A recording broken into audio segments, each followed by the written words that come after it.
Welcome to Nature Calls, Conversations from the Hudson Valley. Our team's goal is to present science-based information about gardening and all things nature in New York's Hudson Valley. Hosts Jean and Tim, along with team members Teresa and Linda, are master gardener volunteers for New York's Columbia and Greene counties. So if you're interested in gardening or nature or nuggets of information about what's happening outside your door, settle in. Enjoy the conversation. Whatever the season, we have something to say.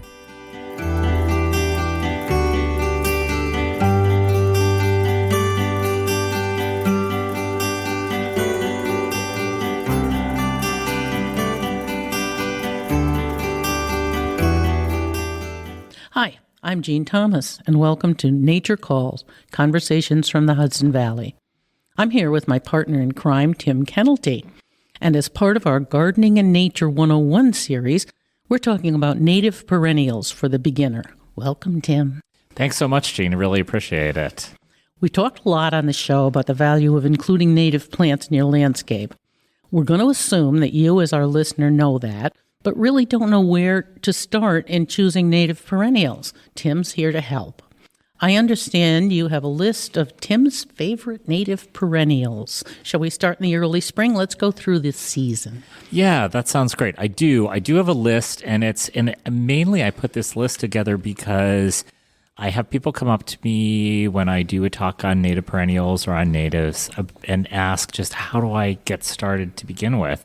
And I guess my advice is that you want to plant a variety of perennials, and you really want to think about a lot of different things in terms of siting and things like that, but you want to think about bloom time. So you want to have a variety, and you want to have something blooming throughout the season, so you're really supporting all the pollinators. So some of the very, very early blooming native perennials that we could talk about are, first of all, Virginia bluebells, which is an ephemeral, like some of the other ephemerals that you see blooming in really March, April, May, but probably pretty much in April. And these are beautiful bluish purple flowers, and ephemeral means that they show up in the spring.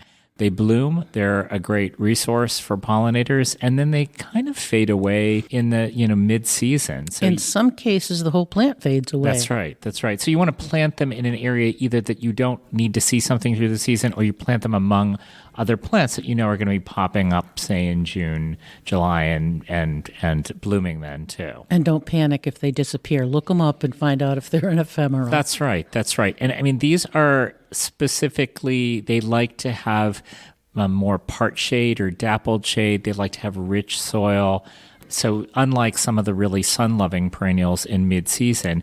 And there's others like bloodroot and spring beauty and jack-in-the-pulpit, birth roots, which are trilliums. There's a lot of different ephemerals if you have that kind of woodsy condition. And again, they're beautiful, and it's really nice to see them in early spring. You start really seeing color, but also they're really, really important as far as pollinators go. So there's a lot of pollinators out there in that early spring period looking for nectar and looking for pollen. And a lot of times the deer don't notice them. They don't, but these are plants that generally you want to probably have in a fenced area. Some of them are more susceptible to deer damage, like trilliums are. And I think Virginia bluebells, I have them in a fenced area, but I think they probably would be eaten by deer and rabbits. So you have to be a little bit careful about that. And another thing with the ephemerals, some of them, the whole plant doesn't go away. Like jack-in-the-pulpit will stay and come up with this gorgeous seed pod later in the spring too. So don't disregard those. But they're all pretty subtle plants. So they're going to be small and low. So knowing where they are and remembering where they are and fencing them is a good idea, even if it's only to delineate where they are. It sounds like you've dug up some of these by mistake, Jean. No, but some of them have hidden on me for seasons at a time. And I will say, even though we're talking about perennials, if you're really thinking about April, early May, you also certainly want to look at trees too, native trees, because that's really probably more of the nectar and pollen in that very early season. But if you're looking for perennials, you're probably looking for ephemerals. Another one that I would mention, and it's more probably late April, early May, is goat's beard, which likes the same kind of conditions. And the Latin name is Aruncus dioicus, but it's a very nice kind of plumy flower. It's bolder. It's probably 3 to 6 feet tall. These are occasionally damaged by deer, but I find them to be a little bit more deer resistant. They like that organic, rich soil. They like a little bit of shade, but they're really showy and nice for an early season plant, and really good for, you get a lot of bees on them. You get very early butterflies on them as well. If you are familiar with astilbe, they're like an astilbe on steroids. That's right. And the deer don't often nibble on them. Yeah, I mean, again, nothing is completely deer resistant, but I find that they kind of pass them by if there's something more interesting, like tulips and things like that. Another one I would talk about and really think about planting are wild columbine, which are Aquilegia canadensis, beautiful, shorter plants. They kind of pop around. I have them reseed a lot. They're not super reliable to be perennial, that specific plant, but they do reseed, and so you find them all through your garden. Really beautiful flowers. Again, really good pollen and nectar flowers for those early pollinators, and just lovely, really lovely in the garden. And the flowers are distinctive red and yellow. That's right. When you think of Aquilegia or columbine, don't think of those commercial ones, the annuals that you buy. The non-natural ones are just like bloated. And lots of different colors. Lots of different colors. They're beautiful, but these are so unique. And they're kind of, as you say, even though they're red and yellow, they're kind of subtle flowers. They're elegant. Yeah, they are. That's a great way of putting wonderful. it. Yeah, and they do like the moisture. They do like the shade. And then I don't know if you've ever grown, the common name is Eastern Blue Star. It's Amsonia, but that's a really nice, it's almost like a sub-shrub that blooms in May. It's really reliable as a perennial, comes back year after year. It likes a little bit of shade, but it has these purple, bluish flowers, just beautiful. They don't bloom for a long period of time, but it's something that's blooming when a lot of other perennials are not blooming. It's a native, and again, it's a really good pollen and nectar flower. And the flowers are a blue. They're like right. The native are like a steel blue. They're right. Not a true blue that we look for, but they're a rare shade that you don't see. And they're another one. I'm a seed pod freak. They make the really neat little seed pods as well. They do, and they're relatively deer resistant. I haven't had the deer touch those at all. So if you have a place in your garden where you want to see that kind of color, that once they're done, their leaves look pretty good throughout the season, but it's not going to be blooming past probably late May. And a lot of them do a nice golden fall leaf color. Yeah, that's right. Absolutely. Very knowledgeable about this, Gina. Yes, I'm impressed. I am. Thank you. And do you know, have you planted something called green and gold, or golden star is the common name? It's a ground cover. Chrysogenum. Yeah, Chrysogenum virginianum, which is a really nice ground cover. It's, again, really hardy. It spreads fairly well. It has these beautiful yellow flowers, small flowers. It looks like, it's kind of almost like, it looks like a little bit like a strawberry plant, but it has these yellow flowers. And it's a native, and it's also a great pollinator flower. Along with, there's a bunch of different native ground covers that bloom about the same time. I don't know if you know Waldsteinia fragiroides. Aren't they the yellow flowery strawberry? Yeah. They look like a strawberry, but they got yellow flowers. They're kind of similar, too. They're kind of a false strawberry. That's right. Yeah. And then another one that's kind of along the same line is there's a wild strawberry that blooms a little bit later. It's a spring bloomer. It spreads really nicely. It has really very, very tasty, tiny strawberries. It's kind of one of the parents of our strawberries that we eat out there from the supermarkets. I taught a dog to hunt those once. He did. He hunted strawberries in the lawn. Well, see, you have a unique dog there. Some people have truffle dogs, and you have a strawberry dog. This is a plant that is really, really important. It's a host plant for some butterflies, and it's one of those ones that people are saying it's a keystone plant. So it's a really good one to plant as a ground cover. The golden ragwort. Golden ragwort, yeah. Do you plant golden ragwort at all? I do not. Pachyra aurea, and then there's Pachyra obovata, and this is one of those plants that's becoming really popular. Flowers look like? They're kind of spiky yellow. They bloom in the spring. It likes a little bit of moisture, so I have some planted in a drainage ditch. They spread well by rhizomes, but they also spread by seeds. This is a plant, and the reason why I planted this plant in the first place was someone had written an article about how this plant spreads so well that it actually outcompetes some invasive things like stiltgrass and things like that. It's a really attractive plant, and again, if you want to have a nice ground cover, it spreads nicely. It's not super aggressive. You can pull it out if you don't like it. But I have it actually planted along a walkway, and it's really pretty, and it's pretty. The leaves are pretty throughout the year as well. And they could be good for soil retention? Absolutely. Okay. Yeah, absolutely. Oh, and the Canadian ginger. Yeah, Canadian ginger. And there's also a European ginger, too, that people plant as ground covers. But Canadian ginger is just a nice kind of subtle ground cover that spreads fairly slowly, has a pretty leaf. And it's from the ginger family. I consider that one as elegant as the columbine. Exactly. It's a subtle, if you're walking around and you're really kind of appreciating and you're observing, it's not something that's going to jump out at you, but it's a really nice, pleasant ground cover, and it's native, and I think it's a host plant for some of the butterfly and moth species too, but I might be wrong there. Okay, so that pretty much covers your early plants. Yeah, now when we start getting into June and start getting into mid-season, we start thinking about things like milkweed. And some people are milkweed fans and some are not.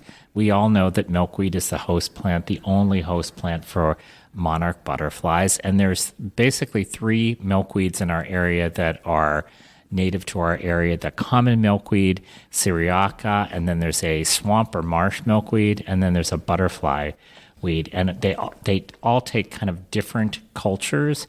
The common milkweed will grow in a bunch of different soil types. Yeah.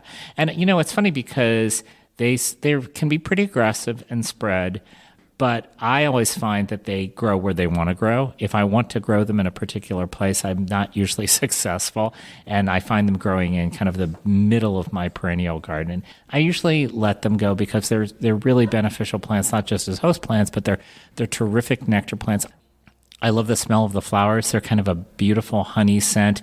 They have a taproot, so once you have them there, they're going to keep coming up year after year. And then marsh milkweed, I don't know if you have that in your garden, but they like wet, so you can plant those in drainage ditches or along ponds. Again, host plant to the monarchs, pretty flowers. They come back pretty reliably. And the butterfly weed is an orange flower. It likes super well-drained soil, sandy soil, hot sun. So it's totally different cultural environment that it's looking for. So that's another case where you should definitely read the label. Read that label, yeah. There's a huge difference. And there are other milkweed species that are not necessarily native to our particular area, but you can plant those. There's a bunch of different ones that, if you really are geeking out on milkweed, you can plant, but these are the 3 that probably pretty much do the best in our area. Oh, you got bee balm on your list. You got bee balm on your list. Bee balm on your list. Well, bee balm is one of my favorites. There's 2 types of bee balm that are pretty much native to our area. There's Monarda didyma, which is kind of the bee balm you'd think of, which comes in a variety of different colors. There's been all kinds of hybridization. Super pollinator plant. Hummingbirds love it. It's in the mint family, so it spreads not super aggressively, but if you plant a couple of plants, you have a nice area of bee balm. Reds, purples. There's one called purple rooster. There's kind of mauve colors. I just love this plant. It smells nice. Even the hybrids are welcoming to insects and birds. That's right. This is one that we talk about nativars and things like that. The cultivars of this all pretty much have really good value in terms of pollinators. And then there's Monarda fistulosa, which is super native to our area. You see it when you drive along the road. My neighbor's field has it in it. Any meadow's going to have it. Yeah, and these are nice. They're a little bit less sophisticated, I would say. They are mauve. But they're mauve. But they grow really, really well. They come back year after year. I find that it's one of the first places I go out and find a lot of different native and honeybees, as well as the butterflies love it, and as you said, hummingbirds as well. So, and they will make clumps and colonies. Yeah, so and they're very social. There is a cultivar of this particular species called Claire Grace, which is nice. It's a little bit deeper mauve, but you really can't go wrong with bee balms as far as I'm concerned. It's a great perennial native. It would be close to the top of my list. And they're in the mint family, which means the deer leave them alone. That's right. And rabbits too. This is one plant that I don't think I've ever seen deer browse. Very, very hard to say that about most plants. They just really stay away from it. Now you have false sunflower, Heliopsis. It's called fall sunflower. It's Heliopsis helianthoides. And what you'll see mostly in the landscape trade is there's a lot of cultivars of this. There's Summer Sun. I think there's one called Aztec Gold. They're 3 to 4 feet tall. They are beautiful, yellow, daisy-like flowers, great pollinator plants.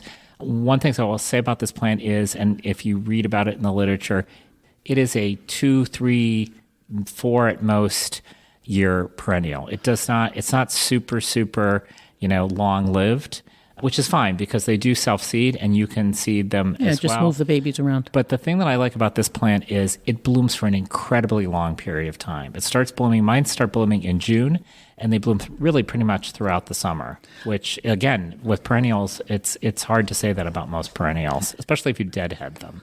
So the next one that I would mention, if I had to pick a favorite flower and a favorite native perennial flower in my garden, it would be purple coneflower, which is Echinacea purpurea, because they bloom for an incredibly long time.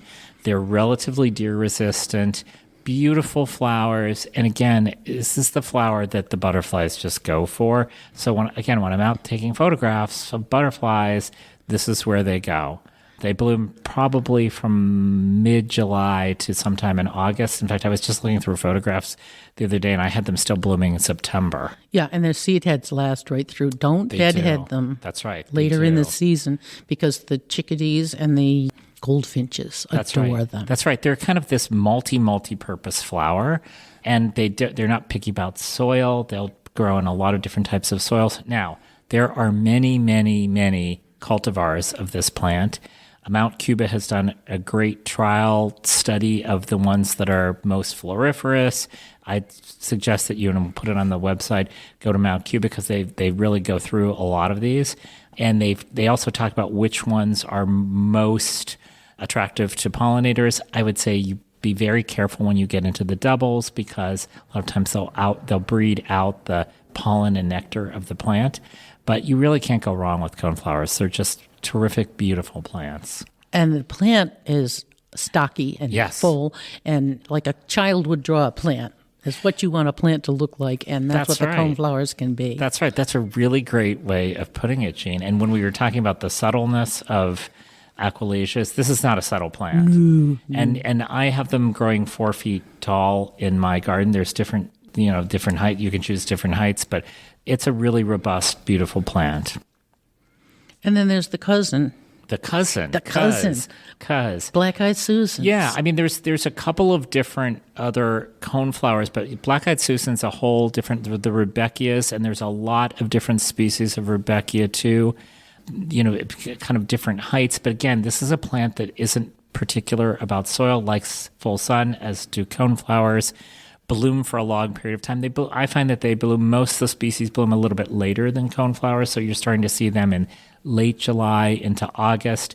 They spread nicely, so if you don't have a big budget and you plant a couple of black-eyed Susans, Rudbeckias, you're going to get more than a couple of Rudbeckias, which is really nice. And again, great pollinator plant, very little deer damage. I have deer trouncing right past them, and they don't touch them. Yeah, one of my best gardens was nothing but massive plantings of black-eyed Susans and Rudbeckias and absolutely. The coneflowers, and they were just chunks of color. And that is like, if you're really, and one of the things I never did and I do now is I think about looking at the garden from a distance, especially if I have people visiting me and they don't come off the deck, which happens quite a bit. They're probably just drinking cocktails up there and not going out into the garden. There goes Tim with the drinking again. But you really want to then plant in swaths. You want to plant multiples of these, and you just see the sea of color for many, many weeks. And these are natural if you're trying to put in a meadow. That's right. Absolutely. And they'll bloom in the first year. A lot of times if you have small plants, or even if you have seeds, sometimes you'll get them to bloom in the first year. What's Pycnanthemum muticum? I didn't think anybody would ever ask me that question. Here it is. I don't know if you grow mountain mint. A couple of years ago, I attended a lecture on native plants, and I had never planted mountain mint. This, again, a plant in the mint family, super pollinator plant. It doesn't have these showy flowers. It has beautiful gray, silver foliage, kind of fuzzy, and there's a couple of different species of this that you can grow. Muticum is one that it spreads nicely, although not aggressively. It has these small pink flowers, again, covered in butterflies and bees, very deer resistant, very rabbit resistant, blooms for a good period of time, and it looks nice throughout the whole season. In fact, this plant looks nice through October, November. It's foliage anyway. And there are the two main types of mountain mint, which is guaranteed to cause arguments because if you walk into somebody's garden and they point proudly at their mountain mint, and it's not like the one that you're growing, the argument ensues. There's a mountain mint argument. There is a mountain mint argument. It's a classic. Well, I have both of them, or I have a couple of them, actually, and tenuifolium is the slender mountain mint, and it takes a lot more kind of drought. It likes well-drained soil. I always get people asking me, what is that plant? It's shorter. It's kind of a little bit more floriferous. But again, same thing as far as rabbit and deer, and super, super pollinator, really nice native plant. And they look quite a bit different, the two types. So that's my warning. I've been in some of those arguments. So you just have to buy both of them. Well, yeah. Yeah, that's pretty much the solution. Yeah. So, and the next plant that I would talk about, which is blooming about the same time, is garden phlox. And a lot of people don't think that Phlox paniculata is a native plant, but it is. I think probably they don't think that because it comes in so many different colors and shapes and sizes now because there's been so much hybridization. But this is a plant that most of the cultivars smell really nice. There's kind of an early series that start blooming in late June, but most of them bloom in, kind of mid-season July.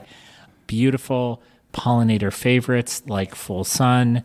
This is one that the deer may like a bit. The deer come and prune mine. That's my new attitude. They come and they nip off the tops. By the time the plant regroups and makes new buds, the deer have lost interest. It's a really good way of looking at it. Mine have been eaten to the ground in the past, so of course they've also been known to run away from the deer because I find my flocks repopulating different areas. They just wander around at will. We've talked about this, right? Yeah. And I find that the ones that repopulate, that self-seed, sometimes are hardier. They're these happier. Kind of really robust plants. Yep. They may not be a cultivar, but I leave them alone because they're beautiful. Well, we want native. They've gone native. They've gone native, absolutely. There's one and this is another one that Mount Cuba has done a whole trial series on, so if you might want to go and look at, because they rate them, because some of them are a little bit mildewy. The one that has been found to be the biggest attractant to pollinators is called Gina. It was an it plant a year or two ago where everybody was looking for Gina. It's pretty robust, smaller flowers, but again, many, many, many butterflies. So if you're trying to attract butterflies, you see them on this plant. And they come in a bajillion colors. And frankly, some of them aren't really nice colors. I agree with you. Some of them are a little crazy. We're agreeing on something. I can't believe write it down. Impossible. The next plant I would talk about on my list is wild senna, which is Senna marylandica. And this is one that, again, it's a really unique looking plant. It looks kind of ferny. It looks almost tropical. It emerges in the spring very late. So I've probably dug up one or two of these. It comes from seed well. I share seeds. It's in the pea family. That's why it looks, I think, a little strange. It has these little yellow flowers. And it doesn't bloom for a tremendously long period of time, maybe 2 or 3 weeks. But when it is in bloom, the bees from my neighbor's beehives come and find it. The native bees find it. It's a super bee plant. I don't know that there's as many butterflies on this, but it's a really nice plant for native and European honeybees. It's got a good presence. It does. It can be very stocky. It can be robust. And you can put it as a background. That's and right. It just gives you really good delineation. I think that's a great way of putting it because some of my photographs have this as kind of a backup plant with other plants in front. Really, really beautiful plant. Yeah, it should be in the rear so that you can admire the height and volume of it. Yeah. That's what they've said about me at times. You've seen the pictures, haven't you? And another one that's deer resistant. The deer just walk right past it. I think that's one that's got herbal values too that they talk about. So that might be. The funny thing is when I started putting together this list, and I did it because people had asked, like, "Oh, what are some of the native perennials you'd plant?" Most of these are pretty deer resistant because most of them are in the mint family, or they've got some kind of herbal furry, something going on. Something smelly thing going on. Yeah. Yeah, like the next one, which is giant purple hyssop. Love it. But this is one I kind of came upon, and I planted this from seed, which I don't usually do. When they say giant purple hyssop, they are giant. Some of mine are 6, 7, 8 feet tall. They have these kind of cylindrical purple flowers, bloom for a very long period of time. Again, covered in bees. And I mean, if you have honeybees or if if you're looking for to please the bees or butterflies, this is a great plant. It's in the mint family, so nobody touches it. Again, it spreads by seed. The birds eat the seed in the fall, so it's never really damaged by the deer. I mean, I would say it's kind of a vertical plant. It's not super wide. It's like a tall candelabrum. It is. That's right. Yep. I'm so glad you're here to help me with the descriptions. That was a 4-syllable. It is like a tall candelabrum. But it's a great plant, and it's a really easy plant to grow. It can be crowded out by other plants, so I would say, be careful what you plant near it, because if it's something really aggressive, it might push it out. Well, I let mine go loose. So I have to rogue them out where they're not wanted, because they will crowd others out too. Yeah. If the others come up a little bit later. Yeah, absolutely. I mean, there's other agastaceae, but I find that they're not quite as reliably perennial. Oh, no, the giant ones. This is one the giant ones are giant. Yep. And the deer don't care for them. That is correct.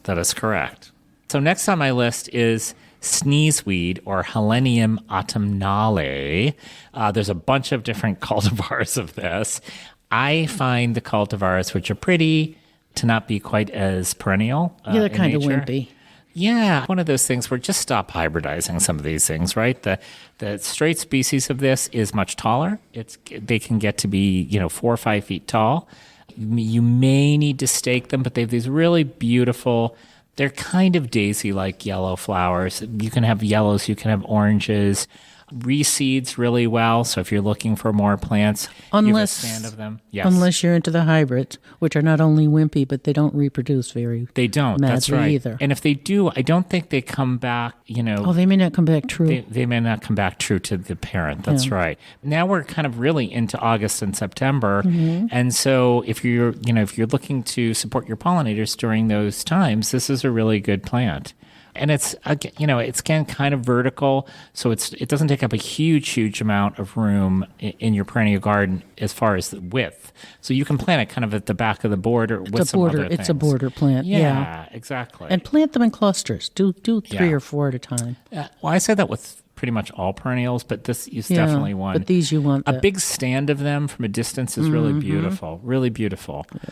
Just like New York ironweed. This is a plant not for the faint of heart, right? This is one of my favorite plants, but it also reproduces a lot, and I find myself digging some of them out because it does seeds a lot in the fall. But this is a very robust plant. They can be anywhere from 4, 5 to 8, 9, 10 feet tall.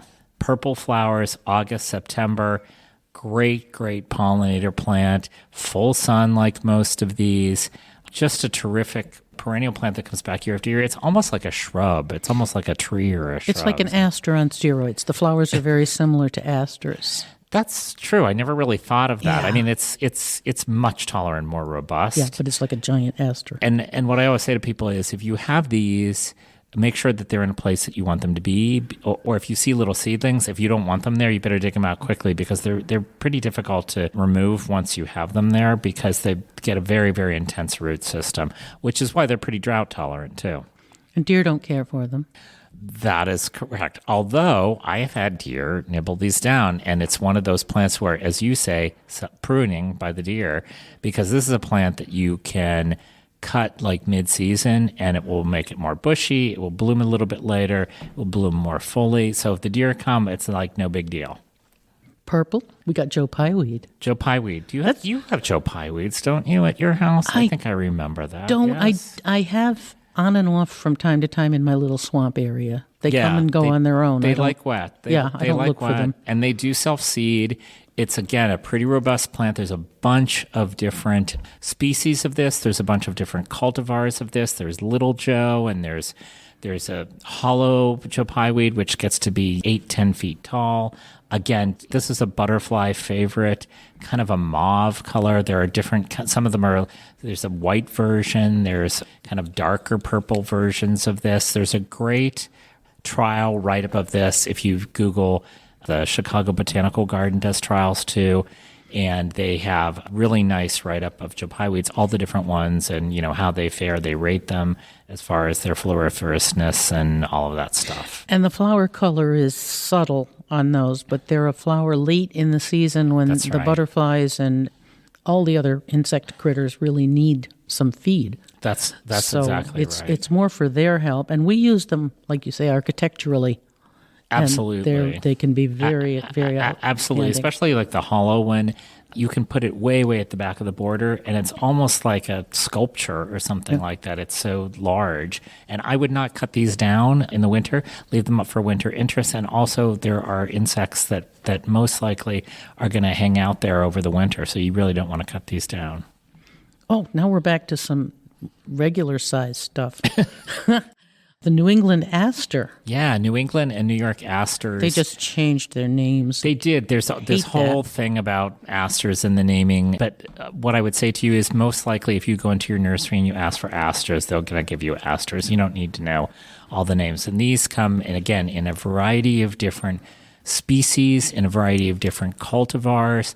This is a really important plant for pollinators and also a host plant. It's one of the plants that Doug Tallamy says is a keystone plant, so really super important in the environment. You want to have some asters in your garden just for color in September, even into October. I had one blooming around Thanksgiving, if you can believe it, even though it had frosted. So they're resistant to, somewhat resistant to even like cold nights and things like that, but beautiful purples and pinks. There's a Alma Potchki, which is pink. There's white asters. So there's really kind of an aster for any taste. Not very picky as far as soil, but I find that these do get nibbled on by the deer from time to time. I don't know if you've had that experience. No, I don't grow, like the wild asters that grow by themselves. Right. They fend for themselves, and the deer don't usually bother them. I don't know. You if need they've to get some asters at your garden. They must have a pact going on. You just need to get some asters. I'm putting them in my meadow. Okay, good. Okay. Good for you. Good. Another one that's a keystone plant, and the last three we're talking about, New England aster, New York aster. The next one is perennial sunflowers, the Helianthus genera, and there's a lot of different species of Helianthus. It's perennial sunflower, really robust for the most part, some for wetter conditions, some for drier conditions. They can be really, really tall, beautiful yellow daisy-like flowers. Again, not only a great pollinator flower for those late season pollinators like those bumblebees, but also a host plant and also a seed plant for birds. So you want to leave these up over the winter as well. Yeah, they're not picky about soil, but they must have sun or That's don't right. bother. Well, they're called sunflowers. Yeah. I mean, hello, right? But, you like that nice spot of yellow in the shade. It's not going to happen. And I think the deer are kind of afraid of them. They're so robust. So they just keep walking by. At seedling stage, they're deer candy. So you have to kind of guard them for a little while till they're big enough and fuzzy enough. I'm really glad you said that because we're planting a perennial garden, a native perennial garden behind our town hall, and we're planting small plants. And even though they're deer resistant, we're going to be a little bit careful because anything that's a seedling, I think, is kind of susceptible, especially to the younger deer. The fawns experiment that just on want everything. to try it out. Yeah. And the bunnies and everybody else. So whenever we say deer resistant, we're going to disclaim here with a smaller, baby mature plants. size. That's right. We have to make sure that we, don't get sued here. But you got to make sure they get to mature size. That's right. That's right. So if you have to fence, at least temporarily, it might make sense. And then the last that I have here of my top 20, and I hope we're up to 20. Again, all these last three are probably, August, September, October, is goldenrod, solidago. And I know a lot of people, solidago takes a bum rap because of Canadian goldenrod. First of all, it doesn't cause hay fever, let's be clear. And we're not really talking about Canadian goldenrod, although if you have it in your property and you can leave it be, you should, because this is, again, a keystone plant, super, super pollinator plant, great host plant for a couple different butterfly species. but I think beautiful. And there's a lot of different forms of this.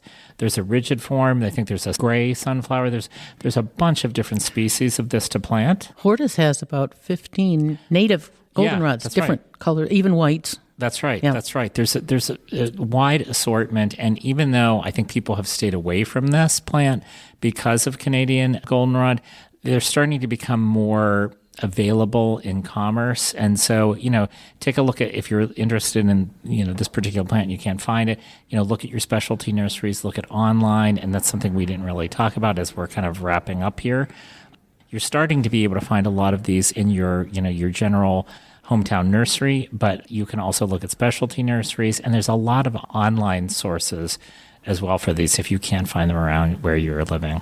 And looking at the last 5 or 6 that you list, they are all good candidates for a meadow. Yeah, absolutely. So any of these would tuck nicely into a meadow. And if you don't have a big enough space for a meadow, I would say kind of make your own mini meadow and plant these either as plugs or as pots. Plant, a bunch of each of them and spread them around. You have your own mini meadow, even if it's, say 4 feet by 10 feet or something like that. And you're going to get the same kind of reaction in terms of, bees and butterflies and hummingbirds and things like that. I mean, you really can't go wrong with these. You put it over the septic tank where you can't plant a tree. Yeah, absolutely. As long as for most of these, as long as you have sun, they're relatively deer resistant. And again, because they're natives and they've been around for hundreds and thousands of years, they don't take a lot of water. They don't take a lot of fertilizer. They're just, they're pretty easy to grow. Yep. Get them soundly established and they will take care of themselves. So do you feel like I've educated you here, Jean, today on native perennials? Immensely. And I've convinced you to plant some? Yeah. Okay. I'll pay you later. How's that? Okay.